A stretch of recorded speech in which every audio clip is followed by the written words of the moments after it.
The Gems of Power, Apocalypse Book 1. Chapter 1. Beginning of the End. Rex was looking out at the new world. A broken one. I wish that one day when I look out at this world, I want to see a different one, he muttered under his breath. Rex! Cried out a voice. It was his sister's voice. It's our dad, he needs us. Coming, he shouted at her. He left the viewing point and jogged over to his sister. She had tears streaming down her face. What's wrong? He asked. He was scared. They are here, she said. They took him. You mean the shadows took him? He asked. Yes, she replied. The shadows are from an entire different dimension called the Dead Realm. Their leader was known as the Shadow Lord, aka Grithaki. Let's go, said Rex as they ran past the derelict buildings to go save their father. When they arrived at their house, they saw a shadowy figure walk through a portal carrying their father. Stalker, kill Tito, take care of his kids for me, said the figure.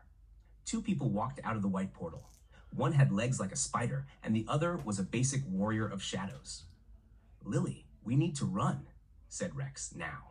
They ran. Rex hopped on his disc flyer, and Lily got in her car and drove off, being chased by the spider-legged one. The basic warrior got in a gunner buggy and drove straight towards Rex. Rex bent his knees and jumped. The disc flyer came to life and soared up. The only way to steer a disc flyer was to move your body in the direction that you wanted to go in. He moved his body forwards and soared away, but the basic warrior of shadows, Kiltito, followed after him. The chase was on. But as Rex soared away, he remembered something. The person that he had sworn to his father that he would protect at all costs was still in the house. The person who had been arranging their transportation to the safe house was still there. Swanaki had been left behind. He looked behind him to see Kiltito coming up behind him. The small buggy that he was driving was gray with a singular cannon at the top. It was a prototype for a gunner buggy that Rex himself had been working on. He spun the disc flyer around and headed back in the direction of the house. He had a plan. It was a dangerous one, but it may just work. If he managed to get to the animal sanctuary, he could tell their leader Tigor what was going on. But that was a big if, but it was an if that he could believe would work.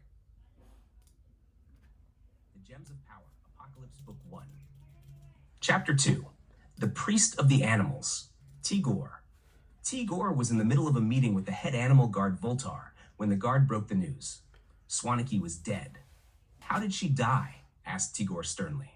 We don't know yet, but someone called Scout wants to meet you. He says he knows who killed her, said Voltar, and he wants to meet you in the Crystal Guardian's cave. But that is where the water gem is kept.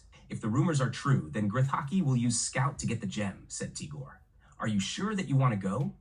I can go instead if you want, offered Voltar. No, it's fine. I will go, said Tigor. If you say so, replied Voltar. Tigor then turned around and headed out of the forest-covered gates of the sanctuary and headed to the dungeon.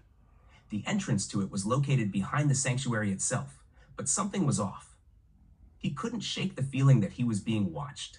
He heard something move behind him and turned around to see a figure in what looked to be bulky armor. Who are you? Asked Tigor. I am the person who can take you to the Crystal Guardian's cave, said the figure. Don't ask me how I know that you need to go. Just trust me. I can help you. Tigor was stunned. Could he trust this person? Would he trust him? And my name is Carl Manasori, but you can call me X-Shot. If you are going to help me, then you should come with me to the dungeon as we need to prepare. But before X-Shot could answer, something else came out of the bushes. But it was more than one thing. It was a group of knights. Knights of the royal family of blood. Where is the location of the king? Said the leader of the group to the half-human, half-leopard Tigor and the human X-Shot. I don't know, said X-Shot through gritted teeth. And even if I did, why would I tell you? As the king is missing, and he is the only one who knows about the location of the Gem of Blood, said the leader, who was now quite hot-tempered. Looks like we have a problem on our hands, said Tigor to the leader. I will do anything I can to aid you, and so will the rest of my people. But these people are goddamn vampires, yelled X-Shot. So, asked Tigor, what difference does that make? It means that we can't trust them. Then feel free to not help me get to the Crystal Guardian's cave. That shut X-Shot up.